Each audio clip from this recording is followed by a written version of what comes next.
শিলিগুড়ির বিজেপি বিধায়ক তথা বিধানসভায় বিরোধী দলের মুখ্য সচেতক শঙ্কর ঘোষ এই মুহূর্তে আমার সঙ্গে রয়েছেন। আপনাকে স্বাগত রিপাবলিক বাংলাতে। আমরা এই মুহূর্তে যে খবর দেখাচ্ছি, স্বরূপনগরের সীমান্তবর্তী এলাকা, সেখানে মৌলিক পরিষেবা বিদ্যুৎ, জল, রাস্তাঘাট না থাকলেও সেখানে চোরা দামে জমি কেনা হচ্ছে। বহিরাগতরা জমি কিনছে। এই বহিরাগতরা কারা? আপনি কি মনে করছেন, এই ব্যাপারটাকে কিভাবে দেখছেন? দেখুন, আমি প্রথমত বলবো যে এটি একটি উদাহরণ মাত্র, হিমশৌলার চূড়ো। এবার যদি আমরা তথ্যগত দিক থেকে আসি, আমি এর আগের দিন বলেছিলাম 2009 থেকে 2019 সাল এই সময়কালে পশ্চিমবঙ্গে ইলেকটোরাল লিস্টে এনরোল ভোটারের সংখ্যা বেড়েছে প্রায় 2 কোটি, যা পশ্চিমবঙ্গের জন্ম সংখ্যার সাথে অ্যাভারেজ যে ইনক্রিজ অফ পপুলেশন যেটা স্বাভাবিকভাবে হয় তার থেকে বহুগুণ বেশি। এখন প্রশ্ন হচ্ছে, পশ্চিমবঙ্গে জন্মহার গ্রোথ রেট কমছে, কিন্তু ভোটার রেট অ্যাবনর্মাল ইনক্রিজ হচ্ছে। এই যে ভোটার, এরা কারা? আমরা মনে করি এরা হচ্ছে অনুপ্রবেশকারী। এরা পার্শ্ববর্তী দেশ থেকে এরা আমাদের দেশে এসে তারা স্থায়ীভাবে বসবাস করবার, ভোটার লিস্টে নাম তোলা, আধার কার্ড ইত্যাদি ইত্যাদি করছে।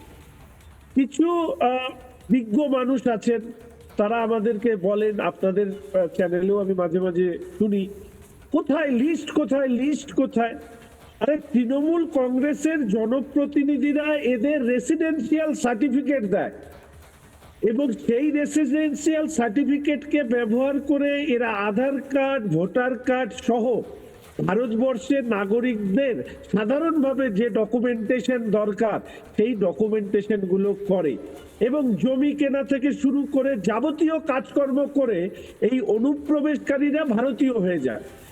এবং এদেরকে রক্ষা করা তৃণমূল কংগ্রেস, বিশেষ করে রাজ্যের মাননীয় মুখ্যমন্ত্রী এসআইআর এর সময় যে মরিয়া প্রচেষ্টা চালাচ্ছেন, সুপ্রিম কোর্ট অবধি পৌঁছে গেছেন, পশ্চিমবঙ্গের সরকারি মানুষের করের টাকায় অনুপ্রবেশকারীদেরকে রক্ষা করে পশ্চিমবঙ্গের যারা নাগরিক, ভারতীয় নাগরিক, হিন্দু মুসলিম নির্বিশেষে, তাদের পুষ্টির রস শোষণ করে যে অনুপ্রবেশকারীরা ফুলে ফেপে উঠছে, তাদের একমাত্র ত্রাতা হচ্ছে মুখ্যমন্ত্রী মমতা ব্যানার্জি।